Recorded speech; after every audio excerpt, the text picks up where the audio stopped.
I know exactly why the unhealthy, toxic person in my life chose me. And I take responsibility for that. Once I was able to do that for myself, it made things easier. With that separation, that isolation, that distance that you build for yourself, that you create for yourself, you focus more on your healing and less on what actually happened. And triggered is a very strong word. Waste of time. It's a waste of your energy. For me, it was extremely powerful for me to accept responsibility for the part that I had to play in it.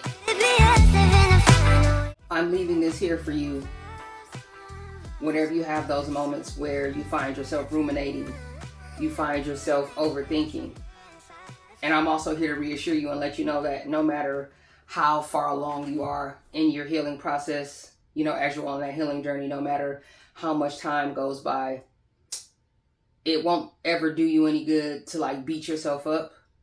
And as time goes on, you get a lot better at it. You forgive yourself more.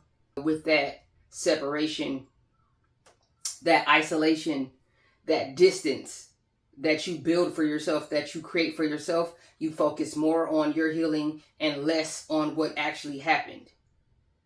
For me, it was extremely powerful for me to accept responsibility for the part that I had to play in it. I know exactly how I ended up in the position that I did. I know where I went wrong. And I know why they chose me. I know exactly why the unhealthy, toxic person in my life chose me. And I take responsibility for that. Once I was able to do that for myself, it made things easier. It made it easier for me to move forward. It made it easier for me to go on. So I want to share that with you. I want to talk about that. I'm many years removed, no contact whatsoever with this individual. And triggered is a very strong word, and I'm not avoiding it, because we're all about accountability and never blame. This ain't about comparison, competition. You had it worse than I did. The circumstances and your situation were harder to navigate. This ain't about that.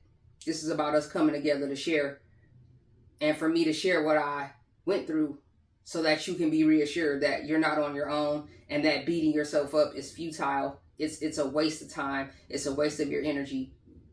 And not that you should take it as a compliment, but it probably means that you were a highly empathetic person. It probably means that you were a caring person. It probably means that maybe you come from a background where perhaps you were raised by people or around people who were unhealthy, and a part of you wanted to, love on somebody. A part of you felt like maybe, I can be a positive influence on this person. But healthy relationships are about give and take. Healthy relationships are about, you're pouring into me and I'm pouring into you. And it doesn't matter the dynamic of the relationship. It could be a friendship, your siblings, business partners, platonic, acquaintances, whatever the case may be. There should always be a level of mutual respect there. And there should also be a level of, reciprocity and effort on both sides. I'm not a scorekeeper, so I'm not even saying 50-50 because to me that's not real. I'm more like 65-35. 60-40 is great. I don't ever look for perfection in people. I don't look for people that are flawless because that's not something that I can offer. But I am someone who looks to hold themselves accountable. I hold myself to a high standard, and I always want to be a better version of myself, not just for you, but for me and the people in close proximity to me that love me and care for me and want to see me do well in life. So I want you to know that it's okay to recollect. It's okay to revisit. I find myself doing that a lot. I move through the world on my own quite a bit, definitely by choice. I take advantage of opportunities to be social. And I'm doing that more and more. I'm going out of my way to be social, and I'm enjoying myself. Traveling. I've been traveling a lot lately. So that's been wonderful for me and refreshing for me. And when you're in a beautiful and happy place in life, you're excited to go on the trip, right? But then you're also at peace and still joyful after you come back home, because I'm not escaping anything. I very much enjoy the life that I live. Nothing is ever perfect, but from finances to my home life to my work life, to my ability to create, my ability to be myself, my ability to express myself and feel seen and heard in a way that's healthy and authentic. I'm doing great, better than ever. Again, not perfect, but good. And I want you to feel that way too.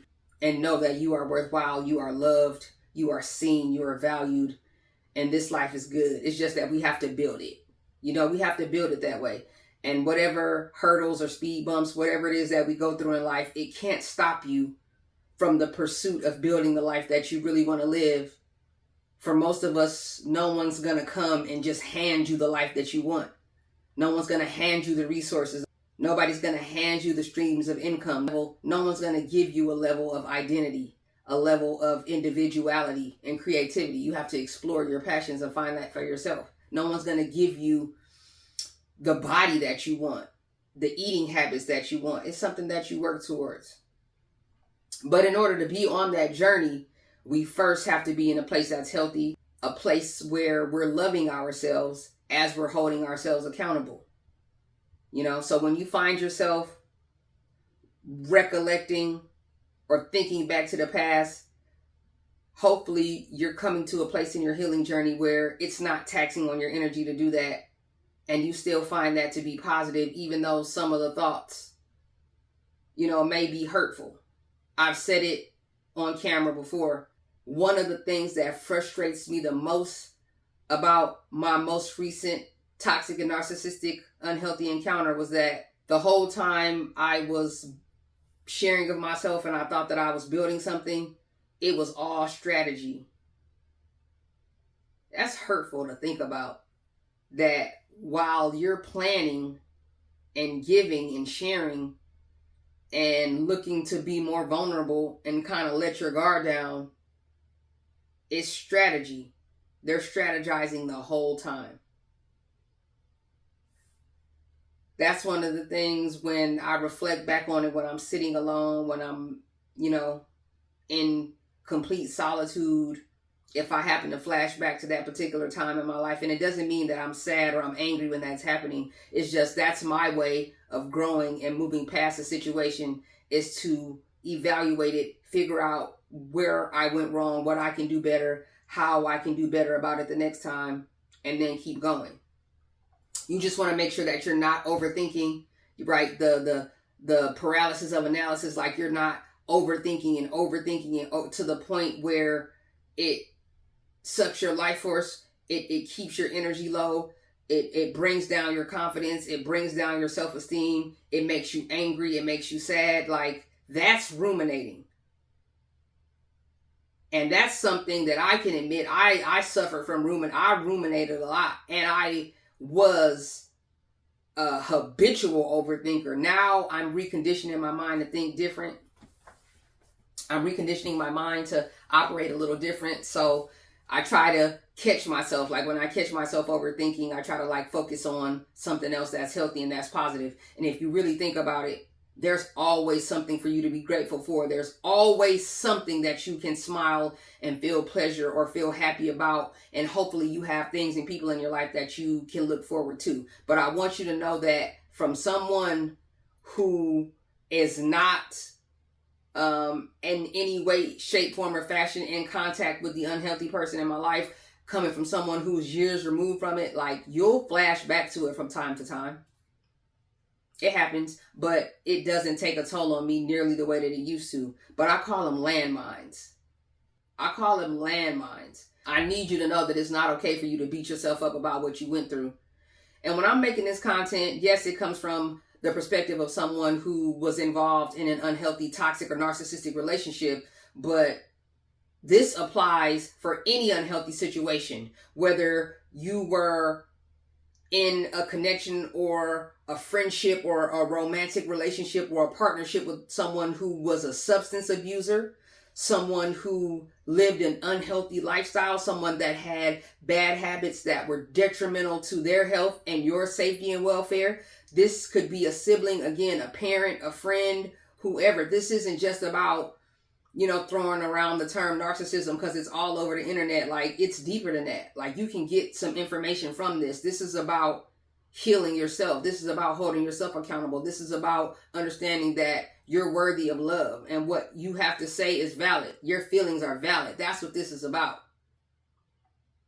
That's what this is about. This is why I'm sitting in front of this camera. This isn't just for people that were in toxic or narcissistic relationships. These videos that I make, if you're in any type of toxic or unhealthy connection, any level of abuse, even if it's emotional, verbal, financial, it applies. An unhealthy business or working relationship, it applies. This isn't just for people that have been with narcissists. This is good information from anyone who found themselves in a toxic or unhealthy connection or situation with someone or something. This is about healing at the end of the day. This is about loving on one another and building community and speaking life into each other. This gives us an opportunity to feel seen and heard, but not judged about the things that we went through. Because the me that I am right now today, that person doesn't stand a chance with the woman that I am now. But I have to own the fact, not only did I find myself in a connection, but I stayed way longer than I should have. Let me know down in the comment section if you made that same mistake. If in hindsight, depending on where you are in your journey as you're finding yourself into gray rock and then no contact, like, let me know down in the comment section, is that a mistake that you made too? Is that I don't want to say it was necessarily a mistake because maybe you had your reasons. I don't want to project my energy onto you. But is that a decision that you know that you made? Like staying longer than you should have? Did you stay longer than you should have? Because I definitely stayed longer than I should have. And that's easy in hindsight to say now. But what I did do that I will say was a mistake for me, what I know that I did in error, I spent way too much time looking to diagnose this thing. I spent way too much time trying to figure out what was going on instead of just working to put my exit strategy together. Manipulation, man, is powerful. It's powerful when you surrender to it. It's powerful when you're not connected to yourself. It's powerful when you allow it to be so. I spent way too much time trying to figure out what this was because a part of me didn't want to let this person go. There was a season and a time where I did want the connection with this person, and I had already wrote the story in my mind. I had already wrote it. And I wanted it to play out the way that I wrote it, but it wasn't going to play out the way that I wrote it. Because that wasn't God's will for me.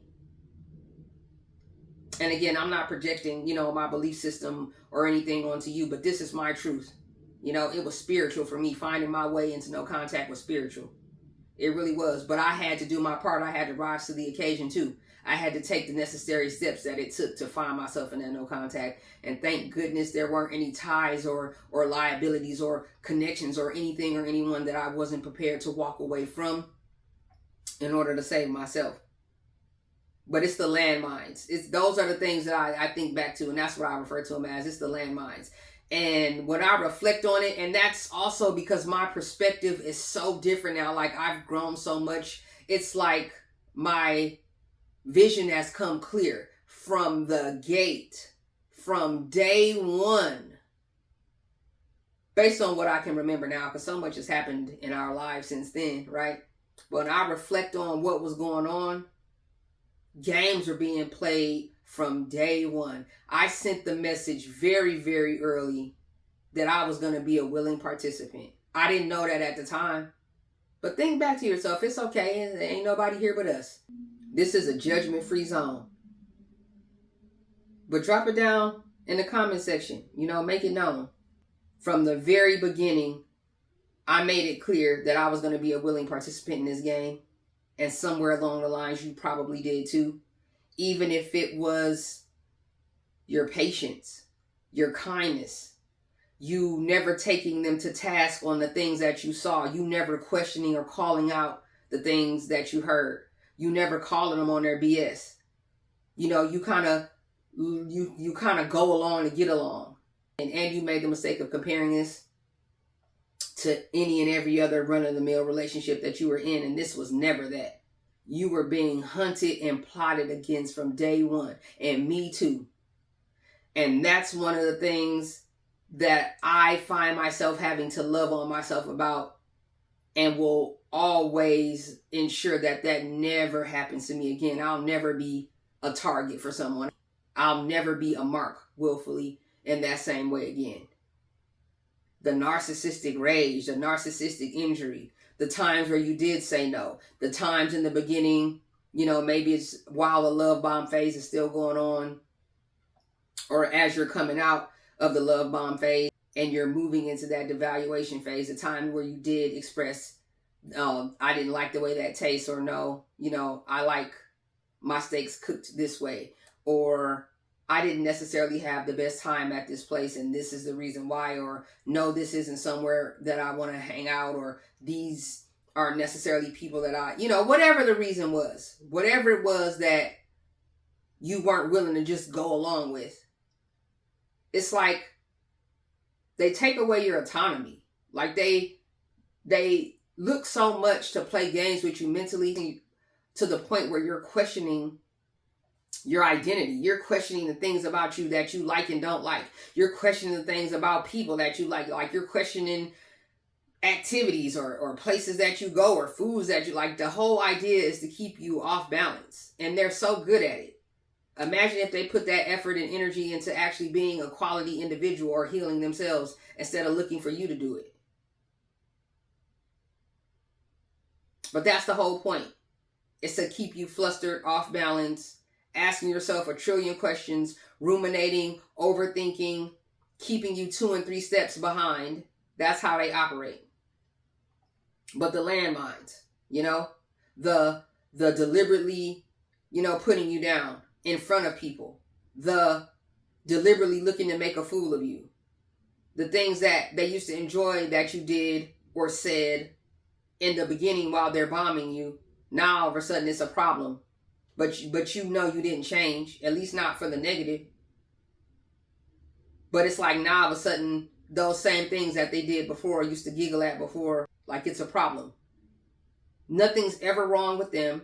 They're never looking to take responsibility or apologize to you about anything, even if it was a mistake on their part, even if it was negative energy that came from them. They never look to hold themselves accountable. Everything is always somebody else's fault. Flirting in front of your face, like the things that they'll do to hurt your feelings. And the cold part about an unhealthy, manipulative, toxic, narcissistic person,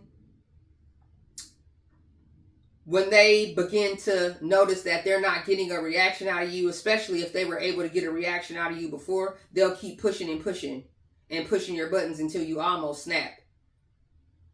And that's another reason why it's so important that I share this with you, because you have to be able to control your mind. And not just dealing with an unhealthy or toxic person or a manipulator, but just all around. Technically, when people can frustrate you, get you to lash out, make you upset, get you out of your character, get you to lash out, arguments in public, which for me are an absolute no-no, they got you. And one of the sick and unhealthy ways that they use to measure how invested you are, if you still care, if you still have feelings for them, is if they can push you and get a reaction out of you. They're always looking for the reaction. Not only for supply and control, because that's what it's all about anyway, but they use that as almost like a litmus or a measuring stick to know how invested you are. But be ready, because when they push those buttons and you're not easily moved, they're going to lay it on super thick then. Anything to control you, but keeps them in a position where they can control the narrative, that's their sweet spot. That's where they want you. They want to control you, get supply from you, but be able to control the narrative and play victim. That's important. They have to be perceived by everyone in a certain light, even though they're telling lies. And they have these facades and these masks that they wear for all the different people who they're involved with. And everyone in their lives is about supply and control, even their parents, even their children, their coworkers, siblings, relatives, kin, whatever the case may be. Everything is up for grabs with them. Everything is up for grabs with them. We are here to entertain them. We are here to benefit them. Our resources are their resources. Meanwhile, they're treating you like a vacuum cleaner. They can pull you out, use you when they want to, and put you away like an inanimate object. That's the point. But the landmines, just the lies that they don't even remember. And then when you call them on it and say, no, that's not what you said, then here comes the rage. Here comes the denial. You could have it recorded. You could have receipts. You could have all the proof in the world. But if it doesn't fit the narrative the way that they wrote it, it's you. You're a liar. You're the manipulator. You're mistaken. You don't know what you're talking about. You're confused. And if you're not one with yourself, if you're not connected with yourself, you'll come to believe it. Unhealthy people and manipulators, toxic people are like the best attorneys who never passed the bar. Salesmen they are. Swindlers. Swindlers are the highest order. And that's what I think back to, just the landmines. It's like the traps that they set for you. The traps that they set for you so that when they begin their smear campaign, people who don't know any better, who are flying monkeys or other people who are easily led or manipulated, right, they're going to believe it. Just throwing dirt on your name, salt on your reputation. It's frustrating. I'm way beyond a point of being hurt about it, but it's upsetting for sure. And that's just me being human. And that's me jumping in front of the camera to tell you that just because you're in no contact and you've been removed for a time, like it sticks with you, but it doesn't have to be negative. You have to be, strong in heart and strong in mind. Don't let it make you a cold person. Don't let it continue to rob you. Whatever it may have taken from you already, don't allow it to continue to take from you and take from you and take from you. Because then that means that they're winning and they still have power over you. They still have an impact on your life, even if you're not even talking to them anymore. That means you're still connected to them. Don't be connected still. Like that's a blessing blocker, Whether it's journaling, meditating, praying, lifting weights, walking, hiking, spending time with loved ones, volunteering your time to help others, that's big for me. Like whenever I'm in a sticky spot in life or I have questions that I don't necessarily have answers to, I'm kind of down on myself, my energy is low, I look for ways that I can be a blessing or be a help to somebody else. It always makes me feel better. It brings new clarity. And it brings perspective back to my situation. So that's big for me. But whatever it is you need to do, spending time alone, traveling, I would say, throwing yourself into work is not necessarily a bad thing as long as you're aware as you're doing it. But if you find that to be productive and healthy, and it's helping you to heal, it's helping you to stay in no contact, and so be it. But my belief in God, prayer, spirituality, and becoming more and more obedient through what I went through is what saved me. It's what saved me. Learning to be obedient and be willing to be led time so that I wouldn't become that, because it's easy to become that. If you think about it, if you start to tit for tat with them, they do one thing, you do a thing. They do one thing, you do a thing. Before you know it, you don't have any standards or limits either. And they're controlling you. And they're still going to play the victim.